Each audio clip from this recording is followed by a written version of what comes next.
Special thanks to our promotional partners at the American Philatelic Society. The APS is the largest stamp collecting organization in the world, supporting collectors of any level worldwide. For more information about membership and APS services, visit stamps.org. Hi, I'm Michael Cortese of Noble Spirit in Pittsfield, New Hampshire. And I'm Charles Epting of H.R. Harmer in New York City. And this is Conversations with Philatelists. Again, we're doing this thing where we lie to our audience. Yeah, exactly. Because, again, today we are not speaking to philatelists. We're speaking to two people much more important than philatelists to you and I would say. Okay. Yeah. This is better than Conversations with Philatelists. Why don't you do this on a daily basis? Exactly. This is just conversations basically for you and I. Yeah. Why don't you tell people who you've got, and then I'll tell people who I've got coming on. So the guest I have today is my wife, Kaylee, that we're going to be talking to. Bring her in. Oh, right. Okay. Of course. Yeah. There she is. And is that another special guest? Yes. This is Cheddar. This is Cheddar. Her name is Cheddar Cheese. She's a Dachshund Yorkie mix. And she's got her little sweater on. Kaylee, good to see you. Hi. Good to see you. And my special guest is my fiance, Olivia Gilmer, who is being brought in. I can't pull her in because she's in Surrey right now at university. So we're going to beam her in from across the Atlantic. Okay. Ready? I said it's like we're in Star Trek or something, but it's just a Zoom call. What an entrance. And there's Olivia. Hi. Hello. Hi, Olivia. So Michael, we wanted to bring Kaylee and Olivia and Cheddar on to sort of get another perspective, because we're both very fortunate in that Kaylee and Olivia have been able to accompany us to stamp shows and on trips to look at collections and all sorts of, I think that philately has made both of these relationships much more worldly for the four of us, I would say. But it's also interesting because neither Kaylee nor Olivia had much perspective in philately before meeting us. So I always wonder what it's like, to go from like zero philately into full-on immersion. Kaylee works with you at Noble Spirit. Yeah. Olivia has helped out at H.R. Harmer Auctions before. And again, this is a world that was like, I want to hear it from you guys, but totally unbeknownst to you before Michael and I, unfortunately, entered your lives. For better or for worse. So I want to start off with that. I'll open it up with you first, Kaylee. But growing up, before Michael, did you know people collected stamps? And if you did, what did you think of people who collected stamps? Be honest. Be honest. Yeah, I mean, not really. I knew it was a thing, but I didn't know it was this in depth, and I didn't know that there were so many valuable stamps and older than what I had seen before. Because I saw people collecting, early 1900s kind of stamps and stuff like that, topicals and all that. So, no, not really. I didn't know it was a thing. I think when we started talking, how did that conversation go? Well, I was in Chicago or Rosemont, Illinois at Rasdale. I was at a Rasdale auction. So it was like one of the first conversations that we had, because I said I was in Chicago with my father, and she said, "What are you doing there?" And I said, "Buying stamps." And she said, "Oh, that's cool. You're gonna bring it back in a briefcase?" And I was like, "No, actually, we have a truck and a trailer, and we're gonna drive back about 300 cartons of stamps." Did you consider blocking him at that moment?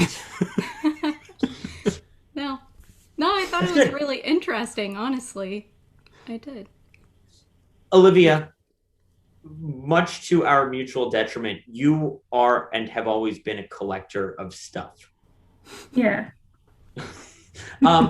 Did you, I know you collect, I feel weird interviewing you. Michael, you go ahead and ask.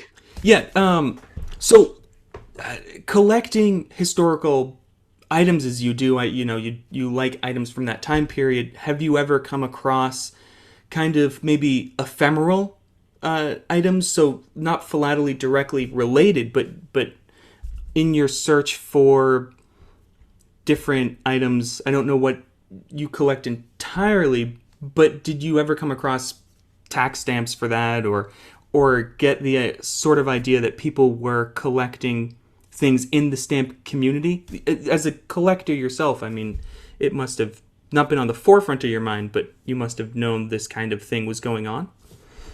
Well, yes, of course. I've always collected like bits of old ephemera, and especially old letters and things like that. I've always found interesting. Okay.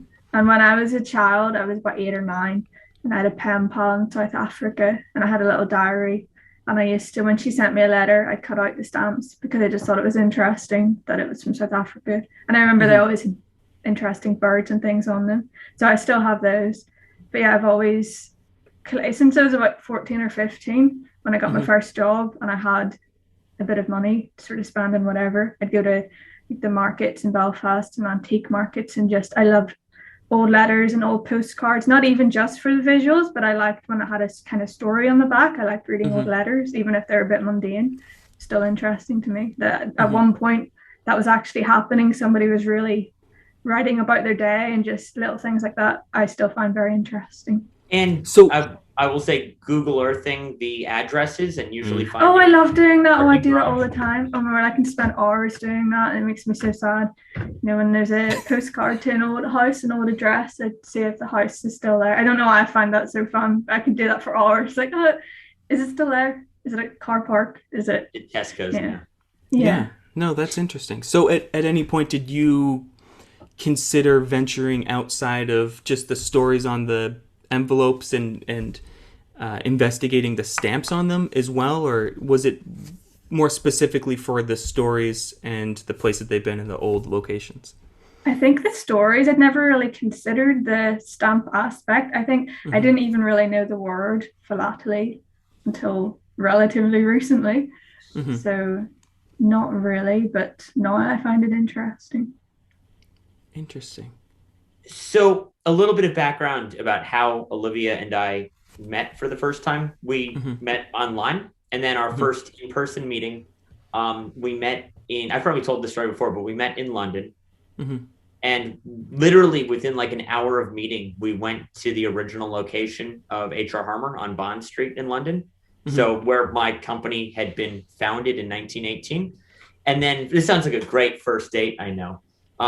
From there, the next day, we went to Stanley Gibbons on the Strand, and I was going to get some like first day covers and little knickknacks and just little souvenirs. And then I saw a penny black with my initials CE under the glass, and I was torn between totally freaking Olivia out by spending like 120 pounds on a stamp, which we know isn't that much, but to somebody you've just met for the first time that week, it's a lot of money to spend on a little piece of paper. So and then from there we went to Brighton, and then on the way back from Brighton we met with a client. So this was like an entire work trip that Olivia was kind enough to put up with the work aspects of it. And then from London we flew to Prague for the International Stamp Show in Prague in, what year was that? 2018. So our entire first meeting sort of was facilitated by stamps and international travel that came from stamps. So even though Olivia may not have focused on the stamps initially, I like to think that you got up to speed pretty quickly. Yeah. I mean, for us, it was a similar kind of thing because all the traveling we were doing was going to see collections or going to different shows. So it's always crazy to me to when I step back, I step out of it, and I think everything that we have in our lives essentially comes from selling tiny pieces of paper to other people who really want those tiny pieces of paper. So we've entire communities and livelihoods and households are built off of collecting stamps and postal history and everything like that. So for us, I think the first trip we took together, do you remember what it was? I think it was Chicago. I think Did we go to Chicago again? but then, We went to Chicago We again. go get 300 more boxes. Yeah. Well, those that at that point they were just FedExing them over. We didn't drive. We'd fly to Chicago, then we'd stay in Chicago, and this is irrelevant. But Kaylee, but it's not at the same time. What has your favorite philatelic trip been? Has there been one that stands out as? Well, I think special to- Monaco. I think I almost said Monaco. excluding Monaco because that's Yeah, it's unfair. That's like comparing like a professional to an amateur. We'll get to Monaco in a few minutes, but forgetting Monaco because that's again that's cruel to put other shows up against that. What has your favorite stamp trip been? Either to buy or pick up a collection or for a show? Where have you enjoyed visiting thanks to philately? I think Germany. We went there around the Stuttgart area in 2017, I think, right before we went to Monaco. So not another show, another auction. Right. An auction. And I'm also noticing that the U.S. is really getting the short end of the stick here in terms of travel. Because if I ask Olivia, other than Monaco, where's your favorite place we've traveled? What would you say? Well, in America. No, in general. Well, I feel bad. I want to think. Yes, like I can't say Monaco and any other place I've been is Stockholm, so it would be mean to say Stockholm. So, well, is it for the show or the place? That's a great question. For the place. We'll get to the That's a good stamp question. part of it in a second, just in terms of travel and cultural enjoyment. Okay, this is probably going to be a weird answer, but probably Omaha because I found like seeing Nebraska really interesting and different, and I did really enjoy it. And the horseradish mashed potato, like the food, and I don't know. I know it's a strange response. We went to a steakhouse that was really good. And before that, it's so good. Olivia had visited me in Los Angeles, and Olivia had visited me in New York. And that gives you a really skewed view of America when all you know are New York and Los Angeles. Right. You think a certain way about America, and then you realize that there's all this beautiful down-to-earth country in between. And I think that's probably why Nebraska was so much fun as well, as you got to see a completely different side of this country. Yeah, exactly. In terms of the shows, we were talking a little bit before we started recording, and I'll throw this over to Kaylee first. What if you had to decide what you like about going to stamp shows versus what you don't like about going to stamp shows? What are the things that help a stamp show stand out? Because they all blend together after a while, the shows themselves. And you're sitting in a hotel ballroom or a convention center, and it doesn't matter whether you're in Reno or Omaha or outside of Chicago or anywhere, you're looking at the same fluorescent lighting and folding metal chairs and everything. So what are the things, Kaylee, that a stamp show has done? And we can start talking about Monaco now because I think most of the answers will come from Monaco. But what is it that helps a show stand out and, makes you have fun as a non-stamp collector? That's a good question. Yeah, I think, the things that I'm remembering specifically just have to do with the place, I think. I'm not the audience. I think that's the problem. No, but couples and families do need to be the audience. Yeah, at a certain point, you need to think about the ease of bringing other people into it. Because, Kaylee, if Michael was like, I'm running off to London for a week next year, you would not be thrilled to not be going to London with Michael.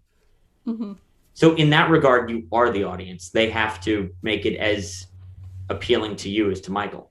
Well, I think we got... And they're failing on that front. Yeah, we got something good here because they need to make it, well, actually exactly what you just said, appealing to all parties regardless of whether or not you collect stamps. It needs to be because where's the a initial destination. audience? Where's the initial audience come from? You know what I mean? Like the audience aren't just like this abstract thing that appears. Like at one point, people in the audience were just people who'd come along or to some extent. So And once you get them on the hook, you need to keep them.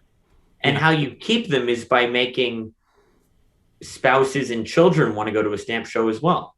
At one point, every single philatelist was just a person. So that's what I'm saying. Yeah, so we need to turn the regular people. It's almost like zombies. You need to turn the regular people into philatelists, and that's by making the shows. You said it's like zombies. No, I know. Did you just say bite them? You have to bite them to turn them into a zombie. Okay. Yeah, no, I get it. I get it. No, but it's by appealing to people who don't just collect stamps. Like Olivia was saying, she collected letters, covers to philatelists. She collected covers. And there was a opportunity there for shows with postal historians and stuff like that to reach out to someone like Olivia and say, you're interested in stuff like this, let me show you what else we have to offer. And it either works or it doesn't. But if you're not appealing to every single audience, every single person, then you're losing those people. Then you're not engaging with the community. Can I put it in maybe more blunt, practical terms? Please do.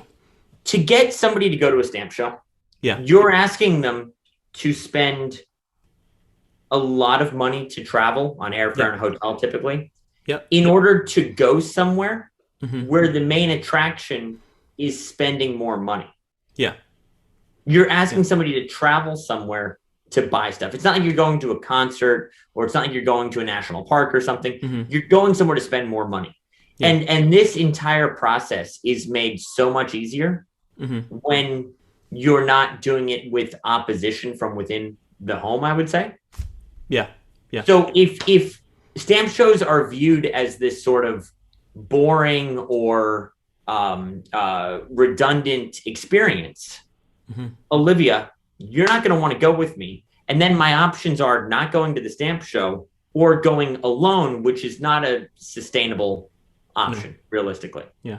So stamp shows do need to be concerned. And Kaylee, you said that you're not necessarily the audience of a stamp show, but I disagree. I think you're more the audience than Michael and I. Like Michael and I can go to a bad stamp show and still dig through a cover box and find something or meet a new client or whatever. We can have a good experience at a bad show and keep going. There's no getting rid of Michael and I. We're bought in. We do this for a living. Like, we're not the audience. Yeah, but someone had to buy you in. That's the thing. You weren't like at one point you were an outsider. Like at one point you weren't.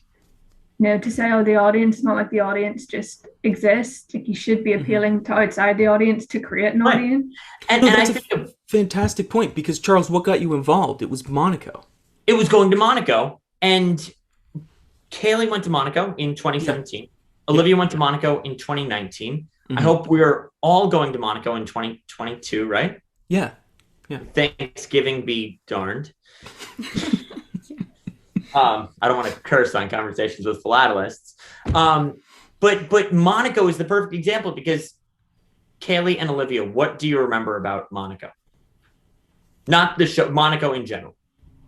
Well, like everything, it was so beautiful.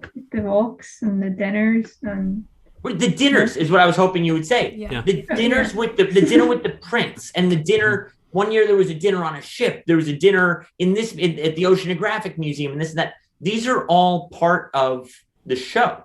These are all things that Monaco film. It's not like the four of us are going out to dinner after hours to find something fun. Monaco Film makes sure that if you want, every second of your day can be filled with highbrow entertainment, versus a lot of shows where the show closes at 5 and you're on your own, or maybe there's a society dinner or something. A show like Monaco or Stockholm was another example. It was a day or two before you got there, Olivia. There was a dinner at, so this is one of the great bits of historical irony, but Nobel Peace Prize fame manufactured dynamite for a living. That was how he made his money. So the guy who the Peace Prize is named after made TNT. But they held a dinner in his dynamite factory. Sounds dangerous. Luckily, the dynamite was gone. But Olivia, do you remember the Viking ship museum? Yeah, the Vasa. Exactly, where they dug up a Viking ship and put it in the center of a museum. That's then incredible. Just for the show. It was for the I show? said just for the show. Exactly. Then they put it back at the bottom of the ocean after What? Stockholm. No. Oh. No, the You had museum's me there there year for round. you had me there for a second. It took me a second. But that's the kind of extravagant gesture. That's what we've you're- got to do, is excavate ships. No, but Olivia and I were sitting there. I think it was the awards dinner. We're sitting there in the shadow of a Viking longship. Mhm. We need a comment from somebody who knows Viking warfare better than I do, and they're gonna be like, "It's not a long ship. It's It's a short ship. exactly something else." But we're sitting in the shadow of a Viking ship. Or you go to Monaco, and there's the prince over there. Like the prince stands up, and we all stand up. These are the sorts of events. You could argue that it's not philatelic because Olivia and Kaylee aren't remembering walking around the Bourse, but these are official sanctioned Monaco Phil dinners that they're remembering. And I think that sort of pomp and circumstance. I mean, Olivia and I were just in London several weeks ago, and we went to the Guildhall to view an exhibit. And the Guildhall is one of the venues for London 2022 for one of their dinners. And this building goes back to like the 1600s. And that's how you've got to do it. You've got And it has some of the most important historic pieces of art that are kept there. It's like their permanent display. They've got all the pre-Raphaelite art and even earlier. So to we have get to go there philately along with that, it really elevates it to the level of like fine art, historic value. You do remember the museum in Monaco, right? Oh, yeah. Yeah, I mean that was extravagant in itself too. Was that the Oceanographic Museum? No, the one with the stamps. Oh, the The Stamp little- Museum itself. Yes, Right. yeah. I thought that Yeah. was Oh, really the Monaco Stamp Museum is incredible, and the fact that that's built into the cliff next to the venue where the Bourse is, and you can just pop back and forth between the two. That's what gets, even on a just much more superficial level. When I was first getting into the hobby, and I got this invite to attend Monaco, all of my friends were like, "I want to start collecting stamps now. You get to travel to Monaco." And that's not a tenable way to get new people into the hobby, admittedly, but it is attractive to people that there's all of this just glitz and glamour surrounding a hobby that otherwise might seem a bit. But you didn't start with that, is the point. You didn't start with those postal cards. That's not where you started. That once you get hooked, once you get brought into it, then it becomes more in depth. It becomes more difficult. Or it remains at your comfort level. You can do what you want in this hobby, and there's a spot for absolutely everybody. But I completely agree. Is that a lot of these shows are trying to be destination shows, but they're not destination shows, and these European shows are exactly that. I mean, there was I was just trying to figure out the name of this submarine that my friend went to off the coast of Boston. I should know this. And he brought his kids there, and they did an overnight, and they toured the submarine, and they closed the hatch and everything, and they taught them how submarines worked. Now, wouldn't it a really cool part of that also be showing them how ship mail works, how submarine mail works? How many exhibit frames do you think we could get into a submarine for a stamp show? Exactly. You just have it S You have through the whole entire thing. show in the submarine. Yeah, it was the cook the whole time. But no, I mean, I do think and a lot of shows try to do this where they'll plan one or two social events. what was that show in DC that also was at the Air and Space Museum? Was it 2006? The international show? No. Someone may comment and send an email. I feel like I went to DC, and then there was also a stamp show being held near or at the Air and Space Museum. Omaha? Omaha I was thinking of as well. It was in the Air Museum. Was that the thought Air and Space Museum in Omaha? Not DC? Yeah, the big hangar with all the planes and everything. Yeah, that was Omaha, Nebraska, not Washington, I get that DC. confused with Washington, D.C. too. Did we just not go there? I don't think we went to Did you go to that dinner? It was I don't think we went to the dinner, but I remember wanting to, and I think that's the feeling that we need to instill upon people. Can I say something? Apologies for thinking Omaha, Nebraska was Washington, D.C. It's okay. I'm sure Emma has flattered. Yeah, that's a nice thing anybody's ever said about Omaha since Olivia ranked it over Stockholm.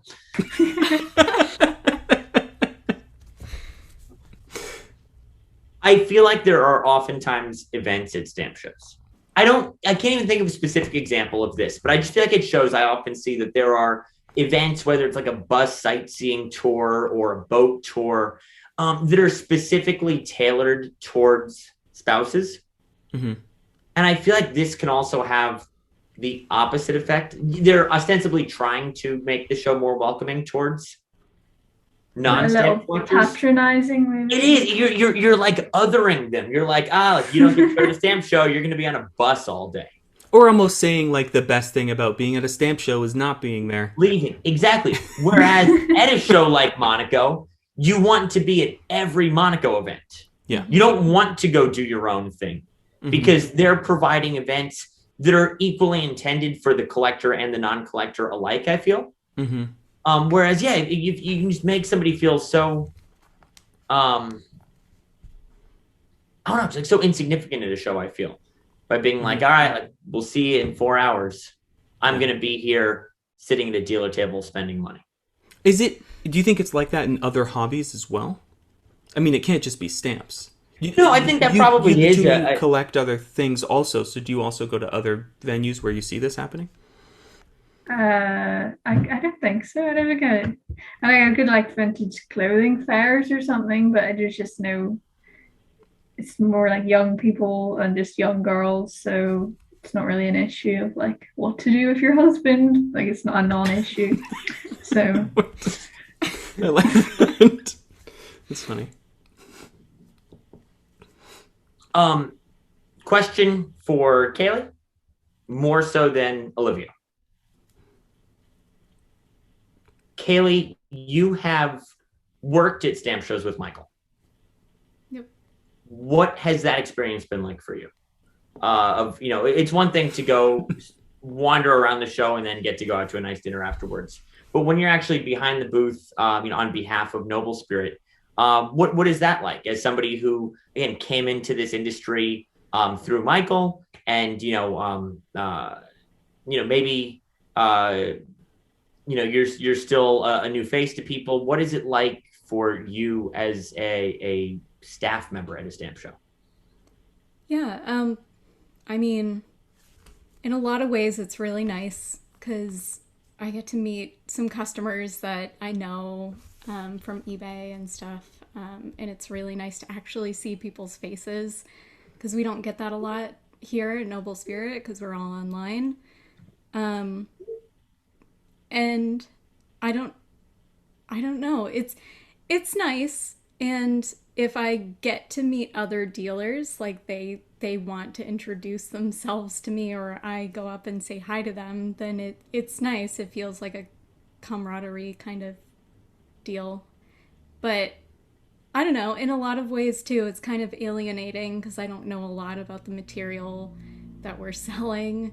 Sometimes I know stuff, but most of the time I don't. So people will ask questions and I'm just kind of like, I don't know. But I think the only serious negative thing I have to say is a lot of collectors and other dealers will kind of make you feel a little dumb if you don't know something specific, very specific. And we deal with worldwide material, so I don't know that many specifics.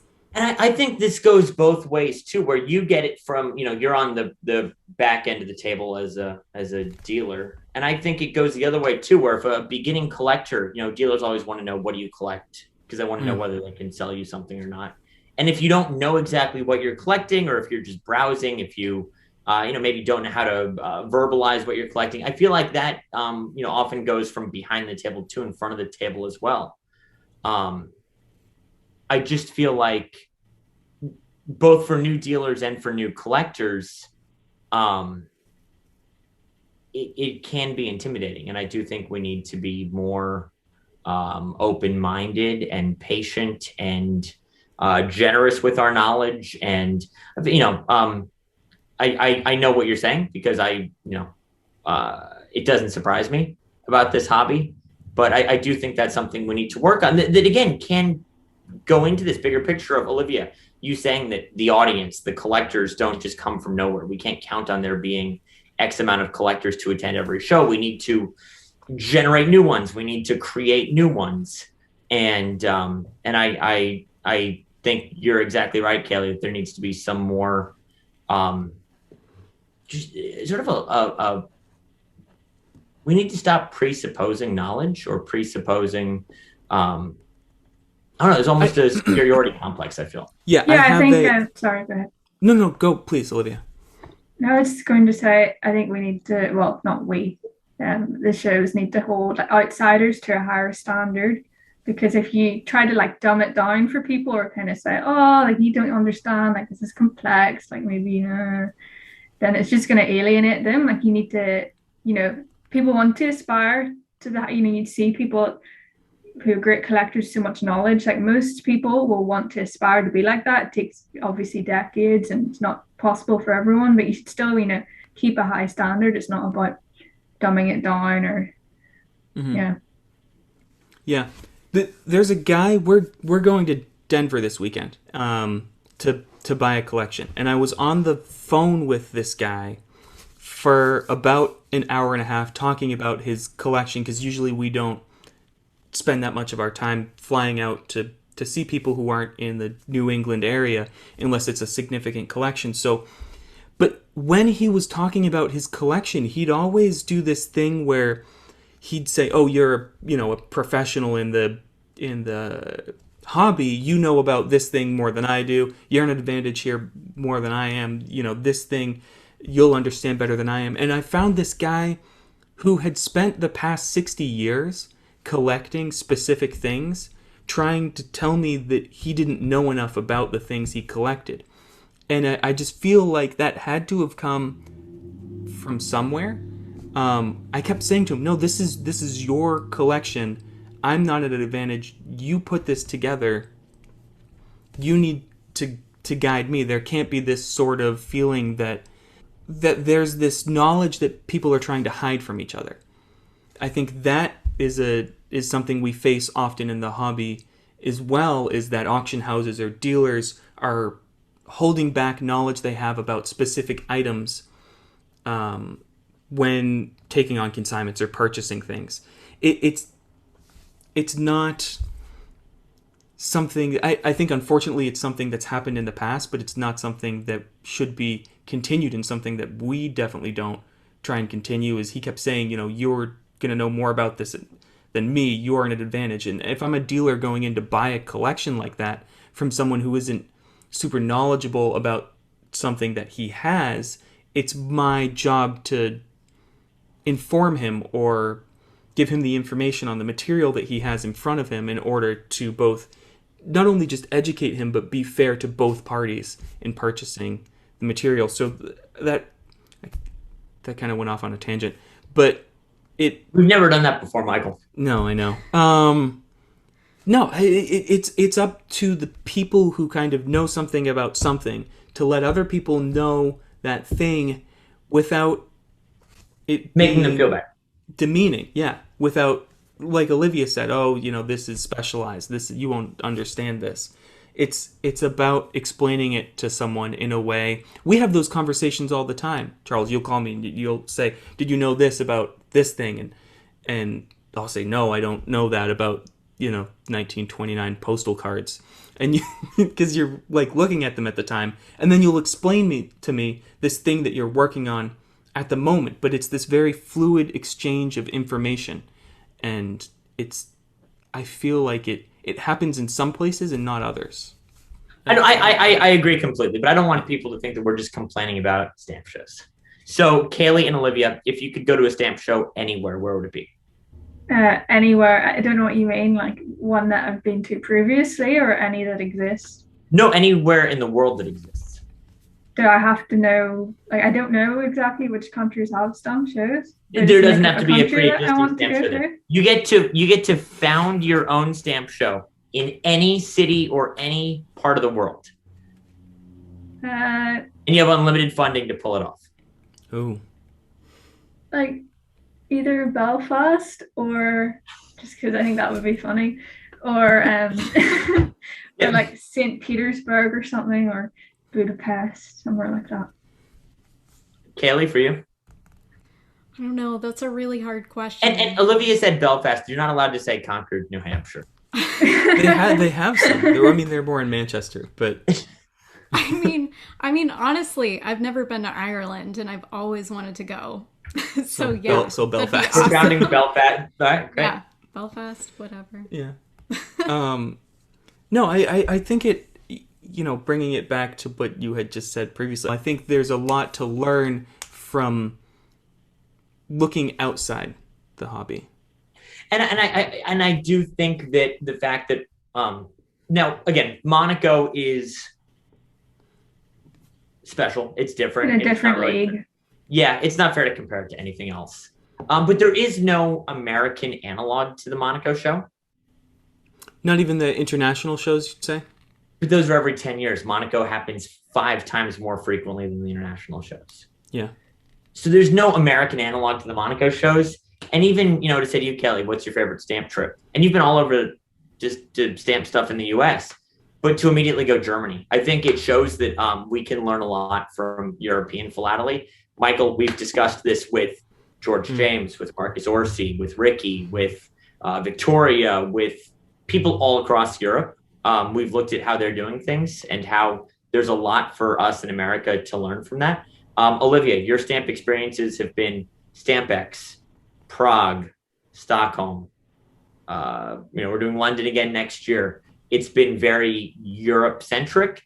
And I think that we as Americans and show organizers and exhibitors and board chairman and everything can look to Europe. That's one of my bigger takeaways from this is that, it was knee-jerk for you, Kaylee, Germany, Monaco. I'm sure that when we go to London next year, that'll be right near the top of the list as well. And I think that we could really learn something from how they're organizing these shows and these auctions and these, philatelic experiences over there. Yeah, well, if I can circle it back around, what stuck out to me was when you were first talking about you and Olivia first meeting, you were in London, and then you went to these historical philatelic locations. I can't do that in New Hampshire. I can't do that in Massachusetts. I can't do that within 500 miles of me. You can come to Nassau. You can do a walking tour. Yeah, I was going to say walking tour of Nassau Street. Nassau Street is the only thing. And that's within 500 miles. No, but Nassau Street is the onry thing. And how many times do people say, "Oh, Paris"? You have I'm not even going to butcher the pronunciation, but you have the street market with the stamps. Yes. And you used to have those street markets in Belgium and all over the place, London, blah blah blah. There's so much community within the United States for the philatelic hobby, and it's just it's got a different feel. I feel like early on in the podcast we spoke to people and we kept trying to compare and contrast what's different in Germany, what's different in England, what's different in all these different countries. And it's not because we want to do kind of a you versus them. I think what we're trying to, as a hobby, figure out is what everybody is doing correctly and replicate that everywhere. And that, I think, as a hobby will bring people closer together, because you've got people who are countries that are trying to not compete with each other, but build a stronger community for everyone. Because it's an international hobby regardless of what you collect. It's a hobby that can be shared by absolutely everybody, and I don't think one country is doing it correctly. And I don't think one country is doing it wrong. I think there's just a lot to learn from everybody. I have a positive. I think it was St. Louis. I can't really remember exactly, but I remember one of the shows had a table right outside the show itself where the dealers were. It was quite integral. It wasn't totally cut off. It was a little table, and they just had loads of cups with tea and milk, so I could make tea. And I just would drink loads of tea. And actually, it was quite a positive thing, I think, because it was a social thing. People would chat and make tea, and you could go in and out. So I think a tea table is a really good idea. Yeah, I like that. definitely. I think so. Yeah. Kaylee and Olivia, I simultaneously want to apologize to both of you that stamps have taken over your lives, and also accept your gratitude that stamps have taken over your lives. Because I really feel like it is a blessing and a curse in a lot of ways. Is that positive, Michael? Yeah, that's positive. That's pretty Yeah. good. It's came out darker than I stood over. It's all about perspective. Mm-hmm. Kaylee and Olivia, I know that you probably didn't see life panning out this way with philately taking over, as evidenced by the fact that I'm sitting in the sunroom of my newish home and I've just got postal cards surrounding me. Olivia, this is what you have to look forward to when you move to the States next year. But I do think that there are opportunities for philately to, enhance people's lives in terms of the friends they make, the vacations they take, the things they learn, the history they learn from these items. I do think that even for an outsider like both of yourselves to come into this hobby, there's a lot of benefits to be taken away. And I hope that you guys would agree. The best thing about going to stamp shows, meeting collectors, is when they start talking about their love of a specific stamp or a specific country that issued these specific stamps. Like when they start talking about the history behind it, it's really exciting to me. Like that's the kind of stuff that goes back to what Olivia said about like not dumbing it down. Like people want to learn, people want to be involved, they want to feel like a part of something bigger. And I agree completely, Kaylee. And you want to be elevated instead of them trying to lower, like, being patronizing. You just talk about what you're passionate about and people will respond, and they know that they're not going to be at the same level as you, but it's still interesting to listen to. So I agree with that completely. Yeah. That's what's so exciting about it. And I feel like I would be a collector if I heard more of that, Yeah. That's how you do it. See? No, I mean those Michael, connections. You gotta find the connections between people. It's not about plating old imperf stamps. It's about why these stamps were used then, what the rates were. Maybe not the rates, but why these stamps were used then, how they came into issue, and how it relates to history in a way that other people will be able to connect with it. And then that's how you get more collectors, is you engage with people on a personal level. Yeah, my friend's grandfather is a philatelist, and I visited his home recently with my friend, and he showed me his collection of lighthouse philately, and something I'd never heard of before, just lighthouse philately, and it was fascinating. I loved it, and he was showing me. I was there. He spoke to me for over an hour. He was showing me everything, and he took out all his folders and binders, and he'd won an award. He'd won a big award in Buffalo or something for his. He actually exhibited his lighthouse thematic collection in America. Really? And he won a prize, and it was fascinating. I thought it was incredible, and he spoke to me, at his level. He wasn't like, no, this was a letter that was sent in the post. It was like, well, this was Sergeant so and so, and it was sent this post, and I thought it was fascinating. Yeah, that's awesome. The four of us will be together in the same room again at a stamp show at London 2022. Yes. Yay. We should report back on what we think of that show and how it's going. We should all sit down and have a talk about how much fun we're having in London. Yeah, I'm looking forward to that one, because and not just because Chelsea's playing at home that weekend. Yeah, I know. I've already looked that up. They're playing Leicester on that Saturday. So, no, I'm looking forward to that because there's a lot of people traveling from the States to London to go to that show because it's such a large show. So I think we're going to have another one of those experiences where you're connecting with people,